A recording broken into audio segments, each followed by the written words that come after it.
Hey y'all, it's NormieNick here, and this is Set Point, your FGC news roundup. This is a series I've been doing in blog form, and I've decided to finally bring it to video. So here's the video, enjoy. First up this week, we had Street Fighter League US. First team match was FlyQuest versus Red Rooster. To start off on point, we had both of the team's strongest players going head to head. Euro played a bit lamer than normal to play Punk's footsies. Punk ended up winning and taking the final game, securing an early 10 points for FlyQuest. Next up, we had Shine versus Ajax. And Shine got his first win of the season, going 2-1 over Red Rooster's Ajax. Then in the anchor position, we had Chris CCH with his Ed and Brutus with his Zangief. FlyQuest put Chris CCH in the captain's chair, and he secured the 40 bomb. He kept his distance using the options like reversal drivers. You saw it there a little bit. And then Chris CCH ended up getting a clean 3-0 over Brutus. While the points do help FlyQuest, time is running out for Red Rooster to get out of last place, just to even have a chance to qualify for finals. Next up, we had Cloud9 versus Team Fighting Spirit. And Fighting Spirit gets another 40 bomb on Cloud9. First match was JB versus Oil King, and in a rarity, we saw the Rashid mirror match. Each game went to the last round, but Oil King took it 2-0. Next up, we had Noah the Prodigy versus NL. The last these two played, I think, was CEO of this year, where NL was running with the Kuma and just kind of starting with it, but went out with the Luke to take Noah the Prodigy out. That was pretty cool when that happened. You know, with the mix straight out of Street Fighter 4, NL took it 2 over Noah, doing some crazy level 2 setup, jumping over him, and then ended up side switching. Crazy stuff. Noah hasn't won a game yet in his first season of Street Fighter League, which is kind of surprising seeing his offline performance. He just won one of the tournaments we're going to bring up here later, and then also won Blink Respawn. So really interesting to see. Maybe locked in after Street Fighter League. This is pre-recorded. So lastly, the match we're seeing here is Boost versus DCQ. Probably two of the most calculated players in the league. Boost went head to head. They were both in the captain's chair. After losing 2 games to Boost, DCQ switched to JP, his year 1 main, and with it got the 40 bomb. Pretty good stuff from both players. I'm a Chem main, so I just love watching Boost. But it was pretty sick seeing DCQ rocket like this. Lastly, we had Bandits versus Shopify Rebellion. In the point position, we had both captains, Mena versus Do, to try to get some early points. Do ended up switching to his third, yes, he's got 3 characters, DJ, which we really haven't seen too much in the league. Mena just had the right reads and threw him really hard to go 2-1 over Do. And then Kaba took 1 game off of Shopify's Safe in his Ken. Safe won the first round of game 2 and put Kaba into a checkmate stun, decided to DI, and it did not kill. Why didn't it go for the game-winning combo? I don't know. But Kaba and his guy all came back and won the next 2 rounds going 2-0. Now it's all on Dual Kevin to give Shopify some points. And Dual Kevin knocked it out quick. Jen Bison pretty quick in a 3-0. Even though the tiebreaker only gives 5 points, the 20 points for Shopify is really big to keep them on the leaderboard. For the tiebreaker, Dual Kevin had to play one of his final bosses, Mena RD. They two have just played so many times this year at high-level events. The CEO, Cream City Convergence, Esports World Cup, and now for the second time in Street Fighter League this year. The record has been a back and forth, but this time Mena took it first to win with a crazy level 1 read on Rashid's ODDP. It was nuts. So, and early on the set 2, Dual Kevin got caught by the Thunderstorm, the mid, medium kick catch, and it was a rough time. 20 points, big deal for Shopify. Put some 30 points away from Cloud9, which is very, very achievable with a team of this caliber to get in the next couple weeks. Here's the current standings for Street Fighter League going into next week. By the time you're watching this, new one's probably going up. Flying Spirit, 170 points. FlyQuest, 165. Bandits, 140. Cloud9, 130. Shopify, 100. And Rooster at a lowly 40 points. Fighting Spirit continues to climb the leaderboard and is now in first place. And FlyQuest isn't too far behind with 165. At this rate, the real battle of the season is going to be who takes 3rd and 4th place between Bandits, Cloud9, and Shopify Rebellion. Only the top 4 teams will get a chance to play in the US finals, where the winning team, they all get a spot in the Capcom Top 12. Unfortunately for Red Rooster, they have to get at least 2 40 bombs to even be in the running for it. So next week will definitely be a really critical week for them to see if they can get back up into maybe 5th place. Moving on, we've got Street Fighter League Japan. This is the last week of Street Fighter League Japan. They have 2 divisions. They have an S division and an F division. 12 teams in total, 6 in each division. The top 3 of each go on to a playoff set, unlike what Street Fighter League Europe and Street Fighter League US have. Let's get to it. So first we had Kag Osaka versus Belk FAV Gaming. Belk FAV Gaming ended up winning 30-10. First up, we had Fenrich versus Ryusei. Fenrich is from Kag and Ryusei is from FAV. They both brought in their JPs to a mirror match. Now, it's like watching like a really slow tennis game. They're just kind of volleying back and forth. You know, they tie it 1-1. And then Fenrich switches to his Blanca, and Ryusei could not adjust. Fenrich got the first 10 points for Kag Osaka. Next up, we had Ada versus Ryukichi. Ryukichi cooked Ada's Akuma 4 rounds straight and ended with a classic fireball trap with a dry brush and like full screen. Crazy stuff only Ken could do. And Ryukichi tied it up 10-10 then. Goichi versus TS. Goichi only lost 1 round and took it a clean 3-0 for his team. So again, ranking doesn't help the ranking, but you know, it's pretty awesome to see Goichi like kick butt like that. Next up, we had Crazy Raccoon versus Yogibo Reject. Another match that is more of an exhibition match, and Reject is already in first by a mile, and Crazy Raccoon is just enough behind them to stay in second. So to start off, we had the Kami mirror match, probably 2 of the most technical Kami players in the world, Kazunoko versus Akira. Both players, they're known for innovating character. It was a tight set. Kazunoko won 2-1. If you're a Kami man, you need to check out this VOD and see that set. Next up, we had Shudo versus Torimeshi, and it was probably like the most hyped Dhalsim match I've ever seen. You know, Shudo just won CPT Singapore, killing it with Akuma after dropping Marissa. Torimeshi, Dhalsim, you just don't see that too much, and it's cool that each Street Fighter League has at least 1 Dhalsim player. It was just hype. You gotta check it out. 20-0 for Crazy Raccoon. And last, we had the match we had here in the captain's chairs. Dogura versus Tokido. Tokido, personally, one of my goats. Just love watching him. He's awesome. And he ties it up for Reject with a 3-0 over Dogura. In a classic Ken fashion and with a critical art level 3 on Wake Up. You gotta respect it. Reject ended up sending Lashar in with his Ed for the tiebreaker, but it was enough for Reject. Dogura won both rounds using head press for the extra 5 points for Crazy Raccoon. So the final score for that was 25-20. Lastly, we had the biggest match of the night, Varel versus Team IXA Hiroshima. Hiroshima ended up taking it 10-30, but it was pretty hype. This matters so much because it would determine who got 3rd place and who got 4th place, because only the top 3 in Street Fighter League Japan makes it to the playoffs at the end. And then if it was a tiebreaker, Hiroshima had the extra 5 points going into this, so they were feeling a little bit more comfortable, but still had to keep their A game. First set, Moke versus Aqua, and it was a final round moment. Aqua won 2-1, giving Team IXA the first 10 points. He went in really focused and bringing out the Chun-Li we all know and love. She's definitely not bottom tier. A lot of players just aren't playing her anymore, but good, cool to see. Then we had Mizuha versus Ibuki. Ending with the double perfect. Ibuki with the Lily got another 10 points for Team IXA. And things just weren't looking too good for Varel, and Mago had to go and tie it up and win the 5-point tiebreaker to qualify for playoffs. The set we have here, captaincy, Mago versus Hikaru. Mago bringing up with the jury, and like, I don't know about you guys, but like, Mago's like leveled up with his jury this season. Like, watching him from the beginning of Street Fighter League to now, he's just playing just cracked. I mean, he's always been a great fighting game player, great Street Fighter player. He's like definitely like leveled up throughout the season, which has been really awesome to see. And then Hikaru, crazy Aki here in this clip, 2-1 deficit. And Hikaru brings it back 2-3 and gives Team IXA the 40 bomb and prove that they are the team that needs to be in the Japan playoffs.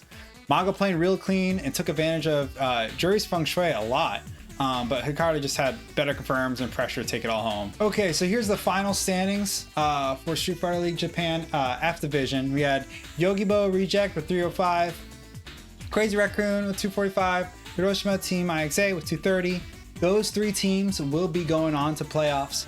And then in 4th, we had Kago Sakura with 190, Varel 185, and then Belk FAV Gamey 90 points. Kind of tough for them, but we'll probably see them next season. A lot of good players in that team. Try to get a chance at the Street Fighter League World Championships. All right, and I'm recording this on Tuesday, so this actually just happened. I'm planning to do a full Street Fighter League Europe recap later on next month. It's been every day. It's like a 3-4 hour. This stream I think was 7 hours, so it's a lot to put together, these recaps and everything. So I think I just gotta make sure I watch it all. I can say something good about it, give it accurate recap and everything, and I just didn't have the time to do it right. But we do know who won. End of season, we had Ninjas in Pajamas at 360 points, Aegis at 280 points, Moose at 280, Wolves at 175, Reason Gaming at 60, and Guilty Sports at 50. So Ninjas in Pajamas, Aegis, and Moose all went on to the playoffs later on. Ninjas in Pajamas,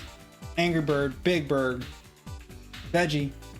Unfortunately, only went 0-1. Phenom dominated. I mean, Angry Bird during the regular season went 10-0. Pretty nuts. Next up, we've had folks that qualified for World Warrior for Capcom Cup.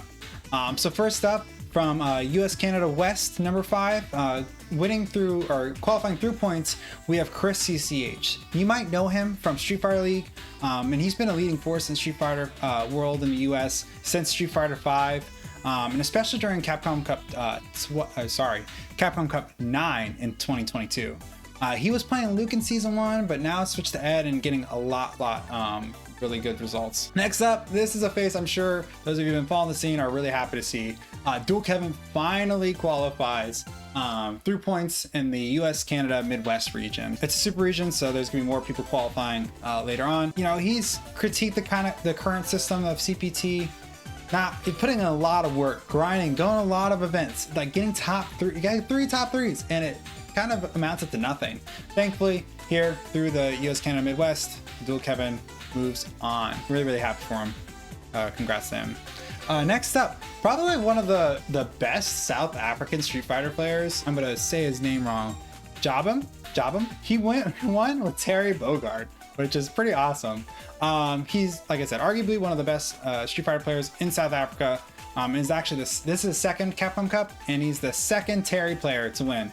First, surprisingly enough, was Oil King, qualified using Terry, but we'll probably be using Rashid for a lot of what we see in Capcom Cup. Next up, from the Asia Southeast region, not missing a single Capcom Cup is Jin. He had an excellent performance this year at Capcom Cup Singapore, but he ended up qualifying through his World Warrior region. He's been placing top 16 in every Capcom Cup, every single one, which is kind of nuts.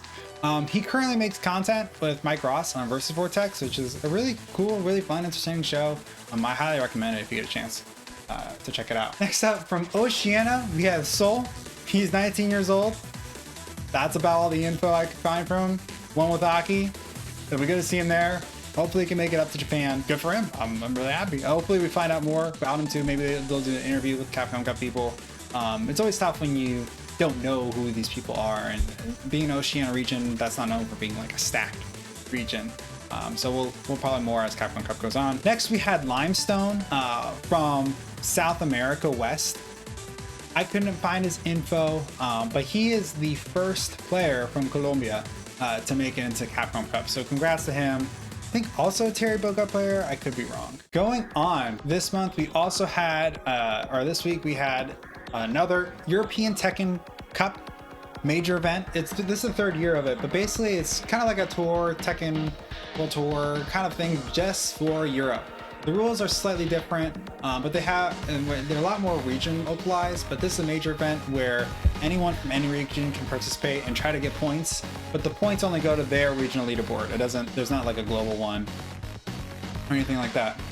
And then Rafe from Saudi Arabia swooped in, got the first spot in this bracket, which is kind of like he doesn't get any points. He came for a couple thousand euros, just took the bracket. I mean, he dominated really. So, and because Rafe is not in Europe, Joka was the one that brought home the most points, 350, but could not get the first place 550 points because Rafe won it. Or Raif, sorry. Raif won through a grand finals reset against Joka's Heihachi, and then Joka ended up switching to Fang.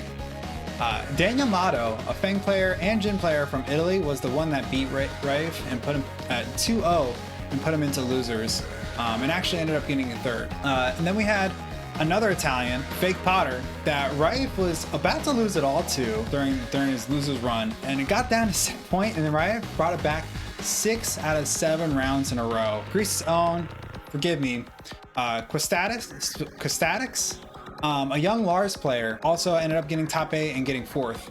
And with that, Joka, Daniel Mato, and Kostakis are now within the top 2 in points in each of their regions.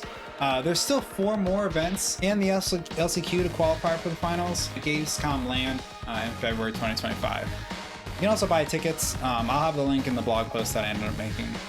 You can also see who's in the running for their scores. All right, in the ARC World Tour side of things, there were 2 big gold events going on. We had Rumble in SoCal, and that was just a Grand Blue Fantasy versus Rising event. And then SEA Major or C Major in Singapore. Out in SoCal, Zane wins it again with his Grimir. Zane has been killing it this year in Grand Blue, winning East Coast Throwdown. He won the online WASD and Astral Finish just this year. Zippy, Salts, Elsa, Silver Fox, Diote, and Nier Gojira rounded out the rest of top 8. So in the C Major had a Guilty Gear Strive bracket, and as also a Grand Blue Gold bracket. Daru Ino won a Strive with a Grand Finals reset on Slash. Slash's finish actually does put him into the running now for ARC World Tour Finals. But we also had Prodigy, young Prodigy from Japan, goes by Poka. He's like 16 years old, went to top 8 loser side, finished 4th, but ended up getting double jeopardy by Daru. And then 3rd place, forgot to mention Jito with his Anji. At the same event, we had Evo finalist Tororo won the bracket after really close matches with Gamera. Zenith got 3rd, and he's just outside the ARC World Tour spot with only 15 points behind the next person up. Asher, Eurequiem, Brad, and Vita also rounded up the rest of top 8. So, and I'll again put up the standings for everyone that's right now qualified for ARC World Tour. We still got a bunch of events coming up. The next one is at CEO Taku in Orlando, Florida. So I'm gonna be there. Hopefully y'all will check it out. All right, biggest news for me. I don't know why. I'm so hyped with this. Virtua Fighter 5 is back with Virtua Fighter Revo. So this was there was an official interview that said last week or a couple weeks ago that said, hey, we're making another Virtua Fighter 6. Awesome. But on the heels of that, Sega revealed that they've been cooking up this Steam port of Virtua Fighter 5. So now, this game originally released in 2006. This is the opening cinematic, but I'm telling you, the game looks really, really, really close to like this from back in the day. It's a gorgeous game, and for being as old as it is. Virtua Fighter, the first big 3D fighting game. Back in the day, in the 90s, it was like Street Fighter 2 and Virtua Fighter. That's what people play. That's what they talk about. So yeah, it's coming back this winter, probably in 2025. It's getting rollback netcode. It's getting a balance patch, and then it's got 4K 60 frames visuals. For now, this version of the game will only be available on Steam, but you can buy Virtua Fighter 5 Final Showdown. It's on the Xbox and PlayStation marketplaces. Now, the PS4 version of the game is also getting the balance patch. It didn't say specifically in the Sega post, but I'm assuming that it's going to be rebalanced in the PlayStation version to match the Steam version. I don't think that version has rollback netcode. I had a hard time finding information about it, but if you're on PS4 or PC, you're going to have the latest version of Virtua Fighter 5 coming next winter. And if you want the Virtua Fighter 6, support this game. You know, studios all the time, oh, this game didn't release well, we're going to cancel projects. So if you're a Virtua Fighter 5 fan or you want to see more of it, check out this version of Virtua Fighter 5. The cheap version, is going to be on the PlayStation and Xbox marketplaces. This is a section I'm calling Round Robin. Basically, just kind of speed round things I found on Twitter, news I found that didn't really fit in a particular category, but I think is good for you to know. First up, Tekken 8, account suspensions. Yeah, those of you rage quitting, nah, you're out, you're banned. So yeah, intentional disconnects, cheating, and then inappropriate custom costumes, player names, chat messages, all that stuff. If you get caught, we get reported. Tekken's doing another wave. They did one earlier this year. Yeah, I think it's cool. They're moderating the game, you know. All right, Grand Blue, bug patch.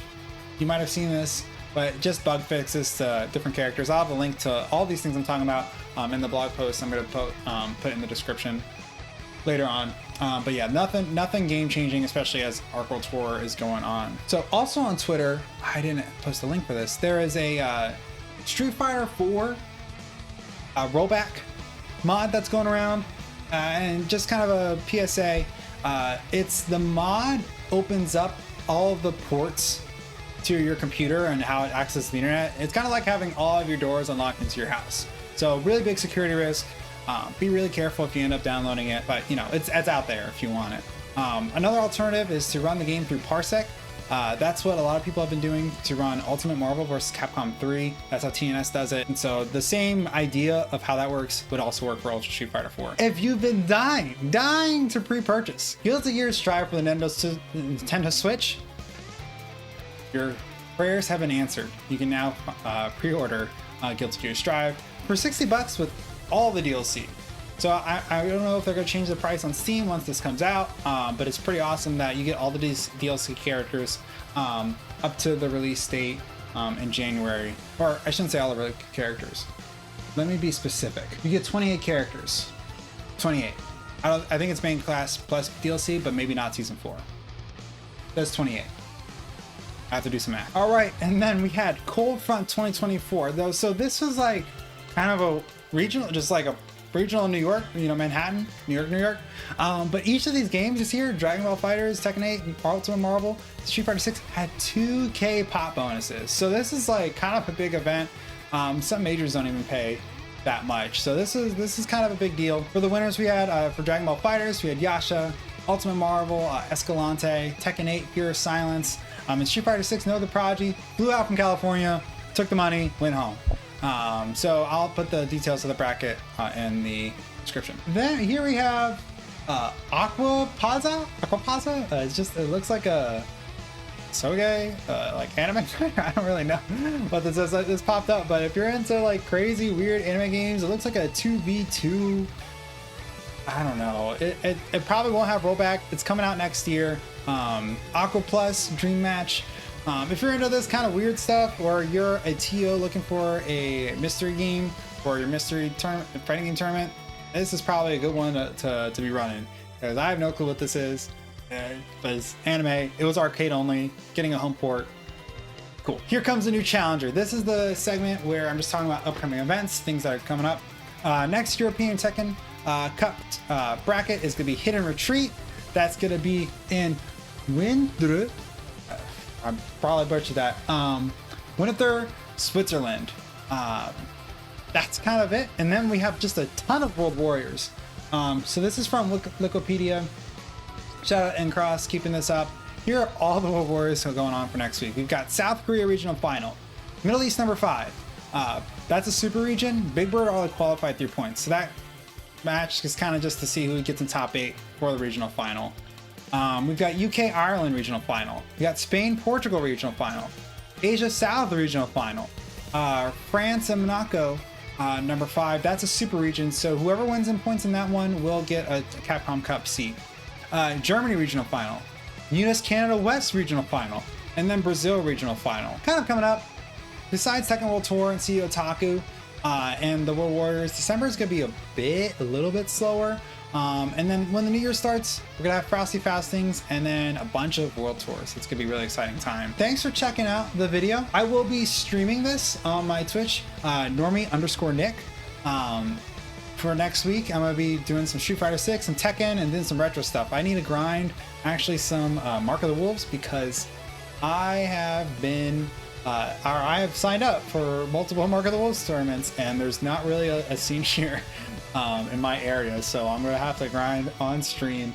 I don't know who I'll play, but you can check that out. Might be some Street Fighter Alpha, Sailor Moon S, that kind of stuff. Also, follow me on Blue Sky, Bisky, as the cool kids say. Trying to promote this more. Twitter is just kind of a weird spot right now. I'm gonna keep using it. I'm posting in both places, but follow me at NormieNick.xyz. Yeah, that's right. I got my own domain. Anyways, that's it. Thanks, y'all. Like and subscribe the video. I'll have a new video out next week. And just bonus stage, just something I checked out that I really like this week. PDX, Tekken Coach, posted this cool video months ago about like how to watch Tekken, like how to watch replays and how to get value from replays. And I actually think this video really applies to just so many different fighting games. So I thought this was really cool, like hour-long session. You know, this is I think he I don't know if he paid Speed Kicks. That's PDX's coach, I'm pretty sure. But just another Tekken coach, and they just talk shop and do some really good things. So that's it for this week. And as I say in the blog, GG's.